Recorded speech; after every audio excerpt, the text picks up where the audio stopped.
Purna? Sir, so can I first tell my learning from the two skits and then go on to answer your question? Yeah, tell me the learning. Sir, so my learning from the skit, especially the first one, is of course to answer the questions that you gave, and to also do more than that, analyze the skit back to front, like surveying through everything for like the smallest misconception. And you can use that to your advantage, and you could answer the question like really thoroughly. And there was also the matter of the role switching. So you really have to think on the tips of your feet, and you have to have like that expanded vision of thinking of all the characters, not just yourself. And for the third one, avoiding the myth feel of the fear of unknown, of what in the hostel, maybe that was relating to that. But that is all, sir. Right? I need to talk to you before we leave.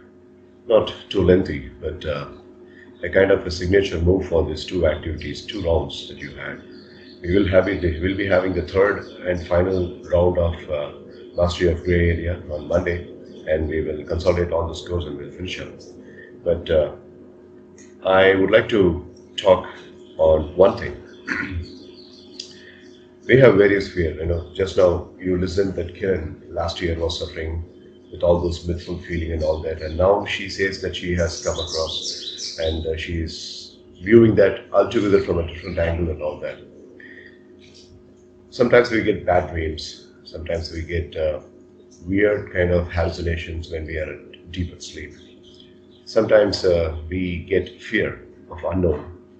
And as the saying goes, you get more hurt than the hit with the kind of the fear. So fear gives more hurt. Fear gives more thumping hurt.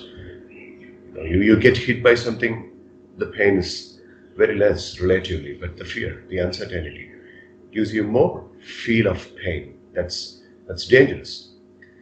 I was thinking a couple of days back, how can you give a solution as a trainer to the youngsters to live smartly with the fear? You just can't install or you just can't reprogram an youngster to live without fear. That's impossible. Fear is one of the most strongest emotions that God has given all of us. Yes, Una. Sir, I just wanted to add, like, you can't avoid fear, you need the fear. So, like, say that one of your dreams happened in real life situation, you had to go back to that, you have to remember the intense fear that you had. I think people call this flight or fight. Right, that's what I was coming to say when I said that statement, fear is the most strongest emotion. Gladly, you have added a point and you have added a validation to that point. Yes, I really appreciate that. So, but I was very curious to give some solution. And with all the kind of experience that I have in this field, I was thinking that we should generate some solution for this. To give a handy solution for the youngsters, specifically the teenagers and preteens. Yeah, the youngsters I'm going to meet. Now that the colleges have started, I might be called up by some colleges back, just like last year in 2019, 2020, early stages. But for the teens and preteens, it's going to be working very, very faster and very effective. I'm creating a system now to handle the fear of unknown. I'm creating the system which could really master or deal very clearly with this kind of mythful feeling that you cannot describe. That is a kind of an indescribable feeling that always dominates us when we are trying to do something new.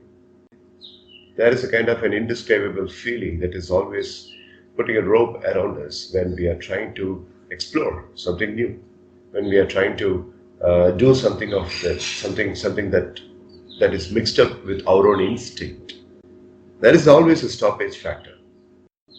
Genetics can also be a reason for that. You might have got that particular stopping factor from your mom, from your dad, from your ancestors, from your grandfather maybe, from your grandmother maybe.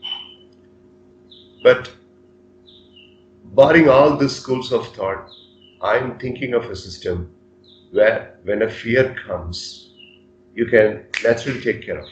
So it's just like a kind of a python, and you allow the python to swivel around your body. You don't move, and if you don't move, the python is not going to do anything. But if you are static for a long period of time, it surrounds you and it starts crushing your bones. Feels like that. You have to take some measures, some steps. Okay, right. So that's where one concept from psychology gave a lightning factor into my mind, and that's called as anchoring. Anchoring. So anchoring is one particular technique that is really going to give you a quick fix solution to get out of the fear that is dominating you. I'll give you an example of anchoring, and then I'll explain the concept. Do you see the ring here? The gold coin. And touching the ring and making a small massage over the ring. This is a kind of an anchoring that I have conditioned into my mind. Reason I'll tell later, but this is an anchoring. You know what happens? This is a kind of a button or a switch, or when I do this, something is being taken care of inside. This process is called as anchoring. And this anchoring can really take you out of fear. In Team Anjana's skit, they came up with this wonderful plot twist of Anjana, the character Anjana is the dead person. Imagine the character Purna over there who is standing very near to that particular person. And imagine the kind of fear that is getting manufactured inside her sister, realizing that her friend is no more available. Right? At that point of time, anchoring can help her. Right? Remember in Team Vanilla's skit, when the security comes and asks cross-questioning, and then when the person is trying to give uncertain feelings for Mayuka and Trisha, that particular uncertain feeling can be taken care of by this anchoring. And imagine if you are mastering in this category called as anchoring for several years, imagine the kind of person you will become in the future. Imagine the kind of leadership stance you will be setting up, and imagine the kind of the aura that you will be having around you when the other people are noticing you. So I'm thinking of teaching anchoring to you. You accept it, you don't accept it, you like it, you don't like it. I'm going to place it on the table. You take it or leave it.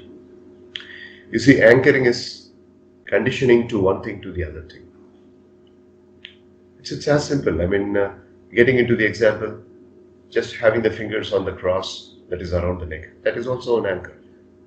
Just taking your grandfather's photograph and looking at him, that's also an anchor. The desktop picture is an anchor. Your mobile phone wallpaper is an anchor. Why do you keep that? Why do you set a particular theme? You want to feel good by looking at it. You think that your mind will be feeling fresh by looking at that particular picture. That's why you have put it up as a kind of a wallpaper. Okay, right? So, what I'm asking you to do is make it even more scientific. Make it even more meaningful. Let's take two examples, two case studies. A girl who has got the fear of ghosts. Second, a boy who has got fear of illnesses and diseases. You see, these two people will never be peaceful, right? The fear of ghosts and the fear of diseases. There was a girl called as Harini who was about to be admitted in Indian batch, and her parents were speaking to me, and they said Harini's mom was a corona survivor. So the moment her mom got struck with corona, Harini started getting nightmares. Good news is that her mom has survived, and it happened back in September 2020. But Harini is not gripping up with the terms that her mom is saved. And every single day, the poor kid, 6th grade kid, is waking up with a shock. Just imagine a kid waking up in the morning with a shock, and the adrenaline pumping is very fast. Pathetic. Very painful. I had tear rolling into my eye when I listened to the suffering that she had. I said, put her in the Indian batch. I'll take care of her. But she has got a headache. 3 days back, okay, they got admitted. I send the admission form over email. They fill it up and they send it back to me. And immediately the next day they give me a call that she has got a lasting head pain and she's taken back to her home, which is 250 kilometers away from here. She's gone back home. So she was supposed to be admitted in the Indian batch on February 20th. That is today. But she is only getting admitted in March. So it's Harini's case that has really motivated me to bring up this kind of anchoring explanation. I want you to be very clear about anchor. Choose one object, or choose one particular substance, or choose one particular action, which will be an anchor for you. Like, I do this, okay, and I look at, this is a very secondary anchor. The first anchor is always this to me. Okay, so this is what I do. The first anchor, just look at my dad's picture. Likewise, I want you to have something. Don't get sentimental like me, okay? So I'm very sentimental on this. No. I want you to be strong. Now, maybe have a particular object that you are really. I used to have a fidget spinner. That was an anchor for me. And I used to use mudras. That's an anchor for me. And I touch this gold piece of ring. That's an anchor for me. Sometimes I touch my bracelet. That's an anchor for me. Nunchuck spinning is an anchor for me. I want you to get into something of that sort. Like when you are having that feeling, touching that particular object, immediately that feeling should be dealt with. That mechanism. It's neuro-linguistic programming concept. In a way, it's a therapy. Maika, what is it? Is like basically playing with a toy? Would that be an anchor? It works, but I want you to be even more mature, not kiddish. So let's forget about toys. I'll explain. Yeah, Purna, what is it? Sir, for all the examples that you said, they had like a materialistic spiritual value, like in material. Anchoring works very, very faster when it is a physical substance material. That's why I'm saying. Okay, sir. Yeah, Prisha. What is that you're having? And don't be hesitant. Come on, tell me what is. Quick. Sir, usually in those pens you have these clicky things. Whenever I get nervous or like I need to calm myself down, I do this, sir. So like That it's doesn't like calm you. That doesn't calm you, Prisha. That doesn't calm you. That actually aggravates things. sir, but it helps. Like I can think better for some reason. I don't know how it works, but like I get more focused. Like I can think faster than I usually do. So Prisha, very quickly look around and tell me some of the objects that are around you. Sir, I'm at my desk where I usually study like pens and pencils, erasers, bottle, ruler. Bottle. A water bottle. So, glass of water technique, water glass technique. Kiran, have we spoken about this in the Indian batch, water glass technique? Sir, I don't remember if we spoke about it, sir, but you made me watch the video, sir. Right. And I watched the video, sir.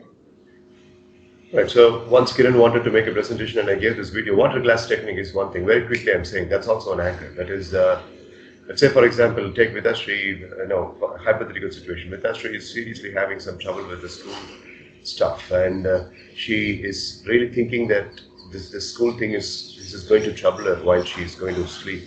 And what Vidashri does is she just takes a glass of water and she just sips the water down and as the water goes inside her throat, she tells very, very, very immensely inside her, as the water goes into my body, this particular thing that is really troubling me will go on a hibernation mode.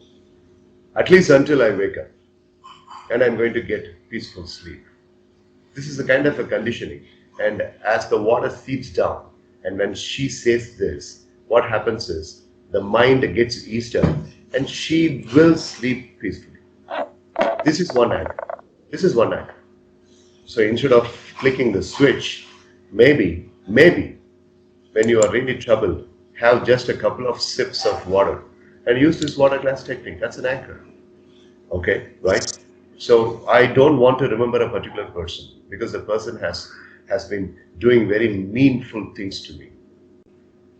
Gone were the days when the person was doing meaningful things to me, but now the person is doing meaningful things to me. There is a difference. And I don't want to remember this person anymore. And when the mind brings the person's image, I immediately keep the finger like this, or I just touch. Okay, so I just brace it up. And it works. The person goes off my mind in a flash. But you got to predefine things that whenever I get the picture of that person, all I have to do is I touch my finger, I touch this ring, and the person's memory should go off. You have to precondition this. Okay? A machine is a machine only when it is programmed. If you don't program the machine, then the machine is just an object. So you got to give the kind of the predefinition for it. I want you to take one object or one anchor substance, anything, maybe a pen, maybe a kind of a clip, maybe a fidget spinner if you have, except any other digital equipments, maybe a clicker or something, or maybe even a lighter. Okay, so I want you to take the troubling thing to you, the troubling fear that you have, the troubling uncertainty that you have, the troubling person that you have in your mind, that troubling relationship that you are having in your mind, whatever it may be. Associate this with the anchor. Okay, it's a wonderful event. Associate that. Like for example, if I am getting this fear, a couple of days back, somebody told me that I saw a huge python in my dream, and that python spoke to me in a very, very fearful voice. And I was not able to come to terms that it was a dream. It was troubling me a lot. Then I had to give an anchoring advice for that person. Okay, so the person was having a lighter. The person obviously smokes. Okay, so asking to stop smoking is another sitting of counseling. That's not my botheration until he's asking help for it. I seriously have the concern to make him stop smoking, but the person was using a lighter. And then I told him, okay, fine. So whenever you're thinking that the python's dream is coming and troubling your mind, take your lighter and make a couple of clicks and make sure the flame comes and goes, flame comes and goes. And each time when the flame comes, this is the key here, Each time when the flame comes, imagine that the entire fear of the python is gone into ash because the flame fires it off, it burns it off, right? Okay. I also remember in 2004, I gave one solution. Like a girl who was doing third year engineering, she was teased by some of her own batchmates in the hostel. And I asked her name was Navya. So I asked Navya is living in the US, by the way. I asked Navya, so Navya, what is your stress buster? And sir, I always, don't take me cranky, I always wash my face. Beautiful. So you wash your face. I wash my face with ice water, sir. I go to the hostel canteen and I go to the hostel pantry and I pick up a bottle of ice water and I always wash my face. The supervisor never talks to me against it. Then whenever you think about this person, make sure that you are taking a palm of water and you are washing entirely the forehead alone, the forehead and your right cheek, the forehead, right cheek. Okay, so you wash like this and make it slowly, gently. And as you are washing like this, and as the palm is moving around your face, imagine that you are just rubbing things out. You are rubbing the person's face. Okay? From your mind, you are taking the person's face away. From your mind, the person's image is getting deleted. Do this for about 12 days. You will really find a solution. She was successful. You see, it's a God-given talent. We were all designed like that. You got to understand that. I want to think of a problem that is really troubling you, and I want you to really go on an anchoring trial, I would say. Maybe try that in the weekend. Take one problem and put as a workshop and try in these 2 days. Let's quickly take a stock of anchoring. Let's take a resolution. Which anchoring you are going to use? You need not tell me the trouble, but which anchoring you are going to use? I've got loads and loads of anchoring, and please understand, when I have a load of anchoring, what I would do is I will have list of things written in my journal. This is used for this. The clicker is used for that. Okay. So my pen, this box, this cross, the cross brand pen box. This is an anchor object for me. It's a cool box. Okay. So it's a package of the cross pen. Okay. Right. So it's really a cool box. I'm sorry for interrupting, sir, but can you take off your background blur? We cannot see. It's a pretty ancestral one, and this is an anchor. Okay, so this box is a very good package. This is an anchor for me. And my journal is an anchor. Likewise, I want you to take one anchor. So quickly, you know the process. I don't want to get into the details of the process. Yes, dice will work as an anchor. It's a beautiful object. Appreciate that.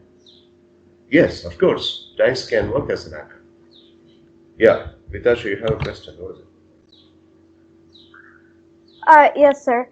So let's just say, like, for some reason you're outside, so, and like you won't be coming home for a while, but then you're like, I don't know, you have some type of problem. So should your like anchor be something that you could like always take with you? Yeah. You see, if the problem is really lingering and really troubling you every now and then you have to prepare an anchor that you can easily carry with. Okay. That's very important. That's very important. So make it handy, right? So you people are modern youngsters. You have a lot of luxurious little bit of things that you could carry. I mean, I see keychain used as anchor. I see inhaler used as anchor. I see cigarette lighters used as anchor. I see shoe polish, shoe shiner used as anchor. Back when I was a professor in Mahalingam Engineering College, MCET, I used to teach this anchoring for the students, and students started carrying crazy things to the classrooms, and I was put into the inquiry in secretary's room. Why do these people bring all this stuff to the classroom? They said your name. So I still remember the date when I was into the inquiry. But I told them that, okay, the students are bringing all these objects. Ask them if they are relieved from some of the problems that they have. And the secretary brought me, and they said yes. They said yes. Okay, so now I'm no longer belonging to any particular institution. I run my own institution, so I can freely give the session to all you people. So make sure that you're carrying your anchor. Mayuka, quickly, what is it? Sir, so I've got a Rubik's Cube it's like an earbuds that like opens and closes and it makes a nice sound. And I also have putty. It's like Absolutely. With those Go ahead with it. Go for it.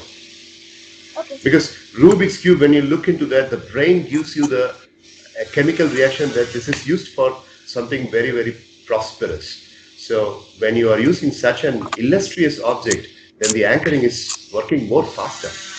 That's why I was super excited for Purna's dice also. Yeah. I also like using the Rubik's Cube because it makes a nice calming sound. Correct. You can go for it. Yes. You see, anything that is making you feel constructive, anything that has been making you come out of a particular pressure situation, good job. You have been doing that psychological concept called as anchoring, and continue doing that. Okay, sir. That's how it is. If you watch, that is the reason why Three Idiots movie, the Bollywood movie, Amir Khan starrer is into the IIM syllabus, Indian Institute of Management syllabus. He uses anchoring concept in that. Okay, so he tells Madhavan and Sharman Joshi that whenever you have problems, tell all is well. Okay, so that is an anchor. Okay, it's cinematic and stupid, but that's the anchor. Okay, it's called as transformational vocabulary. Tell yourself that something, no problem, everything is good. So that's called as transformational vocabulary. TV is an anchoring concept. TV stands for transformational vocabulary. Any vocabulary that will make you feel good. Any vocabulary that will make you feel powerful. Transformational vocabulary has made millions and millions of dollars. You know Nike shoes. Nike was born, the brand Nike was born by a chief executive officer's transformational vocabulary. And what is Nike's caption? Just do it. That's Nike's caption. That was the transformational vocabulary used by one of the employees of Nike Manufacturing. So he used the transformational vocabulary, the anchor statement that he used in his life, and he said that as a caption of the company, and the company is making millions of dollars. Arguably, they are still the market leaders in sports shoes. Nike, just do it. Likewise, see, these kinds of tiny little mechanisms can give you wonders, and you can stand out. Okay, you can shine and you can stand out by all these things. So, try this anchoring and give me feedback on Monday. How did it go with students? If it is good, then continue doing for several years. Right. Any other questions before we call it a day? It's been a long time. Sir, I have a question. Yes, Mike. Would sort of a problem be like if you don't like someone in your past years, if that person doesn't isn't if you don't like them? Micah, let me tell you the truth. There is nothing called as liking and disliking. There is nothing called as liking and disliking. You cannot like a person, you cannot dislike a person. But the point is, the impression on the person is getting low. The impression on the person is getting low. You have been liking a person and now you are not liking the person. That's very colloquial. That's very verbatim, vernacular to express. But the point is, the psychic impression on that person, it's a scale. Sometimes it shoots up, sometimes it comes down. And it's like a thermometer mercury, right? So it keeps oscillating. But if you are a real humanitarian person, you will know how to consistently maintain that mercury on a static level. Okay, right? So depends upon the person's behavior, your scale will be a variant. But that person's behavior is not in your hand. You cannot do anything for that person's erratic behaviors. But when you say that I don't like that person, Aprina, you have to do something in your mind. See, liking a person doesn't require any effort, but disliking a person needs a lot of efforts. You know what efforts? You have to think the person in certain way. You have to put the mind's pattern in certain way. You have to raise the anger on the person to a certain degree. You have so many work to do to call a person that you dislike a person. But for liking, you have nothing to do. You are very peaceful. My question is, why do you do so much of hard work for disliking a person? No matter what the person does, that's it. You keep the same level. Even if the person ignores, you keep it static. In that way, that's an anchor, and that keeps you very protective. That's all. Okay? Expecting nothing in return, and you keep it. I mean, you're not losing anything, but by disliking, you are losing a lot of things. So, you don't take such efforts for disliking people. Just go ahead with it, that's all. Ghosts being lost, etc. Okay, so you first execute and implement the anchoring for the ghosts, first of all. Whenever I'm thinking of this ghost, I have this anchor. I do this. Choose the anchor and choose the anchor wisely. That's it. Sing, that's an anchor. Singing creates chemicals. A lot of good singers here. Kiran sings pretty well. I really like Kiran's singing. Vitashri sings really well. I've heard Majusha singing really well. I've heard Maika singing really well. So singing creates a lot of endorphins and dopamine, the chemicals. You see, the brain's chemicals are very, very important. Singing, speed walking, and swimming. All the three create the same level of chemicals in your body. And those chemicals are themselves anchors. Right? Okay. So have you ever noticed when you're so much stressed, just one jingle, just one violent jingle from a particular song will really ease you up in an instance. Just in an instance. you'll feel so soothing and peaceful. அதுக்கப்புறம் மறுபடியும் you are setting into the same way. That's a different story altogether. But in that way, in that moment, you are feeling so relaxed. That's anchoring. Anjana draws those things, right? So she does all those drawings and she makes that kind of sketching and that kind of the colors that she uses and the even the tiny little crayons that she uses. Every single thing that is in her fingers are anchors. So அவங்கள அவ்வளோ ஈஸியா you cannot hurt. I want every one of you are having such things. That's a good thing, but most of you are very sensitive. நீங்களாம் ரொம்ப சென்சிட்டிவா இருக்கீங்க, right? And I think I have the eligibility to say this solution for those kinds of problems you are encountering. One of the fulfilling sessions. I wanted to say this, I've said this. Now, take it or leave it. It's in your hand. Right, so I'm seriously standing in between your dinner plate and your lips. So please go have your dinner, have a good sleep, tight sleep, and have a nice weekend. See you on Monday night. Okay, sir. Thank you. Bye. Bye. Thanks. Bye, sir. Bye, everyone.